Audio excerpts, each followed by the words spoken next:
Hey everybody, Shay here. Welcome back to another manga delve of Demon Slayer Kimetsu no Yaiba by Koyoharu Kotoge, and we are working on chapter 5 today, which is Tanjiro's Journal, part 2. I don't know who that is. I was going to say that's Nizuku, but it is not Nizuku. This is also advertising illustration at the beginning of the series. Shh, claws will rip your throat out, so I make you not speak. Anyway, so we are going... Oh, wait, cat mask. Oh, so another masked person maybe joining the chapter. Let's just jump into it because I am this chapter is like it's a continuation, so I want to keep my thoughts going on some of the speculation that I had when I ended the last episode. So here we go. First couple pages. Let's get a bit of a summary or exposition, I guess, on this new character that gets added here. So where did you come from? What are you doing? I'm training. How long do you plan to have your butt stuck in the mud? Take a stance. You have a wooden sword, and I have a real one. Okay, stop. Okay, no, you really did. Okay. How sweet. Thanks for worrying about me.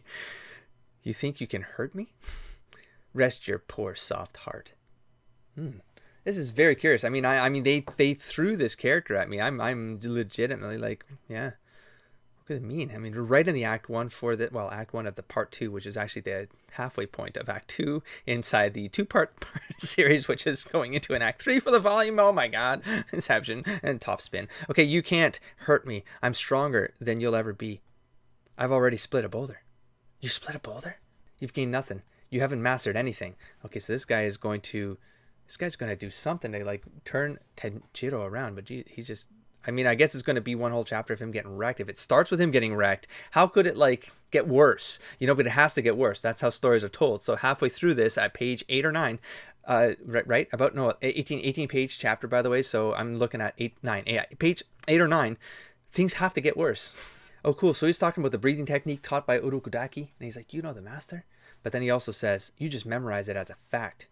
But your body doesn't understand anything. This whole physical versus mind or spirit, mind and body, right? That the whole having them in unity so that you can actually become a master of the training. So flipping the page here. So this is all about now he's making Tanjiro aware that that's what's missing. He's focusing too much on the swinging, on the hitting, on the taking the hits. He takes a lot of hits, but he's still not absorbing things so they become natural. They become innate, which is strange because, I mean, his whole smelling is basically... It's a superpower. It's like it's an innate ability that he does automatically. And I guess, I don't know, if he makes everything like that, then that's it. Becomes a superhuman. Beat it into your flesh and blood so that you become the embodiment of the secrets Urokudaki taught you. Beat it into the marrow of your bones. And I do every day as hard as I can. But no matter how hard I try, I can't progress any further. Don't try, just do it. If you're a man, the only other choice is to lie down and die. So make yourself progress. Oh my god. Attack what you have got. These guys, these people, they're like, God, these guys don't have a middle ground. Attack what you have got. Show me your strength. Ah, punk. Punk. Of course. What you got? You get wrecked. You know what you got? You got wrecked. That's what. I'll leave the rest up to you. He's walking away and handing off the reins to a cat mask. Okay. How can this get worse? Well, that she has on the cover. Page 8. Page 8. So that's the flipperoon to 9, and we're going into the second half of this chapter. He's all yours. I kicked his ass. How about you now? What? Emotionally destroy him, or heal? And what? Well, there's sort of like a symbolic thing. Like he's passed it off to a smaller character. Like she's, you know, more feminine characters, more like a lighter hand in training, maybe a healing sort of idea going on here. I mean, I see your smile here, so I'm getting signals here. Are you all right? Swoof. Did you see what happened? That was an incredible blow. Not a bit of unnecessary motion. It was truly beautiful. That's how I want to be. But is that even possible? Can I do it? I'm sure you can. I'll wash over you. She's cute. Who are you? She says her name is Makomo. Wait, we didn't get his name. And tells me the guy's name, oh, it's right here. My hand was over it, is Sabito. Makomo and Sabito. Okay? Makomo points out the defect in my style. So he laid it on, and now she's going to do the healing. A bit of the, dichotomy going on here with these two. She corrects my unnecessary movements and bad habits. Why is she doing this for me? Where did she come from? I ask, but she never tells me. We really like Urokudaki. She often says those words. They aren't siblings. They were both orphans. Urokudaki took them in and raised them. There are other children too. They're all around watching you. Kind of creepy. Mokomo is a bit of a strange girl. She says things in a weird way. Total concentration breathing accelerates your blood flow and heartbeat, and your temperature shoots up. You're still human, but you get strong like a demon. What the? Come again. Oh, what? So the breathing, the whole concentration breathing accelerates the blood flow and the heart rate, the temperature. It makes them strong like a demon and actually increases their capabilities. How?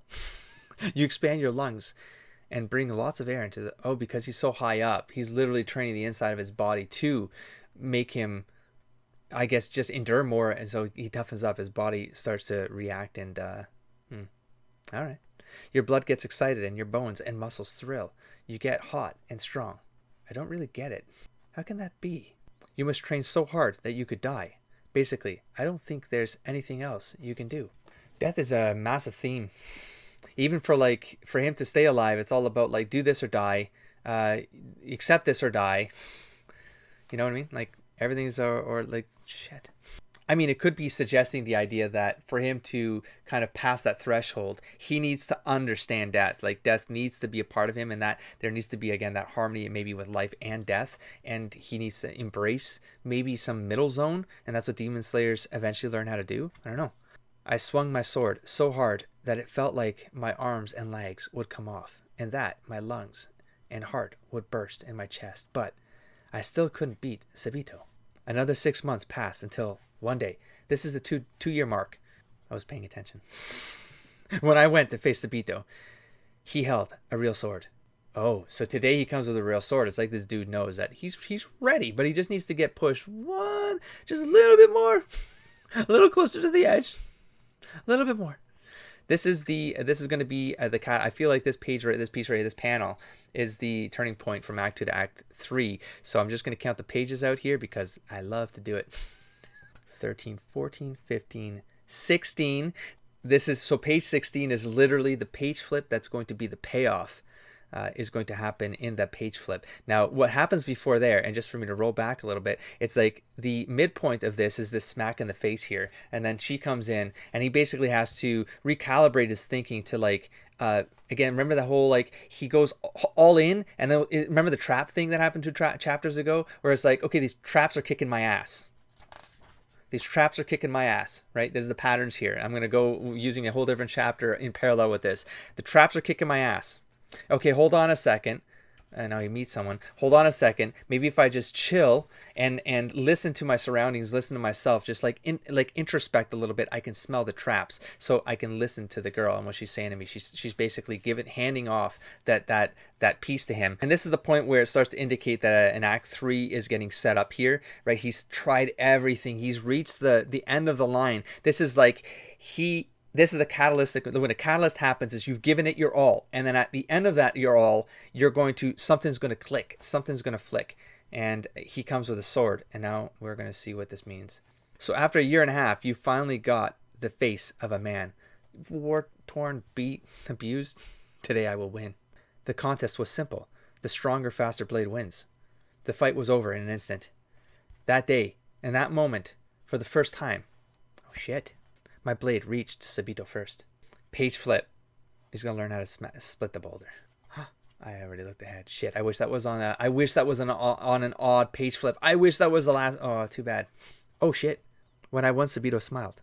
It seemed like a sad smile to me, or maybe proud and reassuring. Win, Tanjiro. Against them too.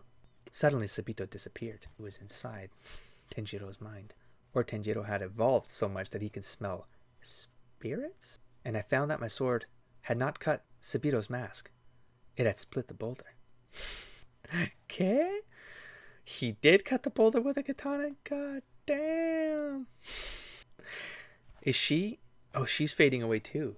Ghost children? The ghost children of Urukadaki? They were all orphans? They all died as demon slayers, maybe? And Tanjiro can sense them? Don't spoil me. I wonder if that's a Tanjiro power, or like that's something he evolved to be able to detect and scent because of the whole smell thing. Maybe you can smell like the intangible world as well. Like his training went so hard. But I don't know. Because I mean, this is a test that they all have to do. Yeah, but they all might have different talents and strengths, right? So like that Gyu guy, maybe he had a different approach and he did this test in a whole different way. And they don't all, I don't know. We'll find out. Don't spoil me. I like the idea that it's Tanjiro he can smell them out or something. He can like, yeah, but they came to him. Unless they were in Tanjiro's head. But they came to him. They came to him. So that's the thing though. No, but they came to him. They talked to him. Like she helped him understand how all that worked. Or it was in his head. I don't want to say that they were manifestations of Tanjiro. There's no, like, I don't know. I don't want to go that far yet. I want to assume that they're actually spirits of orphan children, demon slayers that died, and they were all the students of Urudaki. And maybe by being their students, they were able to learn how to transcend and still be forms that could help other demon slayers under Urudaki. But she's either telling him Tanjiro all this, or Tanjiro is coming to realize this inside himself. Like he's this because it's all in his head, right? Introspection. So he's basically coming to terms with the meaning of all of this oxygen flow and that making him tougher. He's coming to all of these realizations, not necessarily spirit. So there's two ways this can go. Both of them are cool. Maybe they're the same thing. But anyways, that's the end of the chapter. That was a good one. That was a very good chapter. I would have anticipated that maybe in one more chapter, but there's 2 chapters left here. That's an act 3 for this volume. So this is going to be everything kind of escalating. It's got to escalate. It's got to escalate. That's what I'm speculating for the end of this volume. It's going to speculate. It's going to maybe introduce. Well, no. Now he's going to get the Hirokudaki is going to say whether or not he is ready. I mean, well, he proved it. He split a friggin' boulder. Oh, there's words of gratitude here, by the way. Thank you to everyone who read this work and to everyone who bought it. Thanks to your support, the series will continue. That would have been it. This is basically the core story, so this is actually already something extra. Still, I'm going to read it, and I'm going to speculate on it as if this is one unit, okay? We'll go forward with that. Unlike water and food, manga isn't absolutely necessary for survival. Getting you to buy it is a tough job. Thank you very much. I create this manga with the help of many people. I'll work even harder to keep it interesting for you, so please keep reading, and again, thank you. Sorry? What is he saying sorry for? I've gotten all your letters, thank you. They make me so happy, but I can't reply, and that makes me very sorry. Forgive me, please. I'll keep doing my best. Oh, that was nice. Because I don't want to read that first page there, but yeah, knowing that, I mean, that was basically they wanted to tell a complete story with just this. So that's where it gets interesting with the pattern analysis. Is that they should have fit into this right here. Like I should have been able to break this down and call things out using those beats. But I feel like I was able to do that chapter to chapter. Like each chapter is written with that framework in mind, maybe subconsciously, but it was in there. It was in there. Otherwise, I wouldn't be able to like speculate as I go and kind of know where I'm at, even with a page flip or with a panel read. I'm like, okay, this is the end of Act 2A, you know? So there's definitely structure there, and it's because these are released weekly, and I get that. But then I have to imagine that even if Gotoge understood that this was what he was pitching, and it's like, if it sold, then they would order more, which would have been this going forward. Then he could continue the story. But I have to believe that there was an idea for how to sort of close off this volume after knowing that he got this far. You know what I mean? I'm speculating. I can't wait to find out. I'm actually very, very curious because part of me starting this was to investigate how all of this stuff linked up and how the patterns worked across the cultures, because you know, and when I say cultures, like it's not like all Western tradition has this, or all like, and by Western I mean Europe or North America, because there's even different traditions in those two different Western aspects. And then there's of course Hollywood.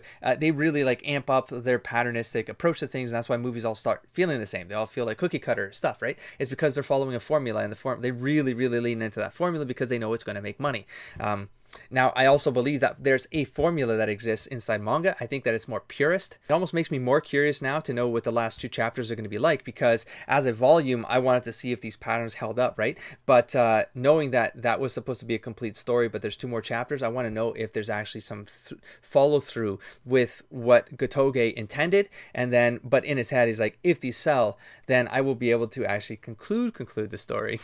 And I'm going to see if these still feel like an Act 3-ish to the story. I will point out right now why I feel like that is going to be the case. It's going to be the case because she was asleep for that whole time. And so as a story where Gotoge says it would have ended, she would have stayed asleep. So there's a loose thread there. There's a hanging piece there to the narrative that something needs to happen with her character, because she's in the front part of the story, and so she has to matter, and that sleeping bit has to matter. Something has to come of that, and I feel like that's kind of a tail end of an Act 2 thing. The last 2 chapters are going to be him finding out like what's going on there. I've gone more fine grained with the framework that I've created, but there's one that I call the Final Showdown, and one of the ski men there, the first one is called Minion Madness, and it's basically you cross into Act 3, and you have that catalyst moment of like, well, he had it right now, he split the boulder, so he's going to be a demon slayer. That feels so much like an end of Act 2 thing, because now he's got the power, you know what I mean? And now he's going to go into Act 3 going, what's the challenge? I'm going to mess it up, you know. And that's the whole Minion Madness. Like, things are like, I predict there's going to be demons, if not demons, then there's definitely going to be an encounter with demons. Like, he's going to have to face something, and what he faces, it needs to be vital for his growth as a demon slayer, because if he's going into this last part here, the last 2 chapters, as a demon slayer, then he needs to have that become meaningful, because part of an Act 3 is also kind of coming full circle and having that payoff, right? We see the micro payoffs happening inside each chapter, but there needs to be a payoff for the story, and the story right now I feel like is contained in this volume, and there needs to be that ascension moment, that moment where he realizes that he has altered, he has changed, he has become something new, and he's going to be starting a new life, as that identity is going to be part of him. It's going to be his new way forward, and then we start the next story, which is going to kick off in volume 2. That's my speculation for the next 2 chapters. I'm going to take a break right here before coming back so I can do the next 2 chapters back to back later on, and yeah, get to the end of volume 1. I'm very excited. I'll catch you there. Don't forget to explore, engage, and inspire, buddy. Peace.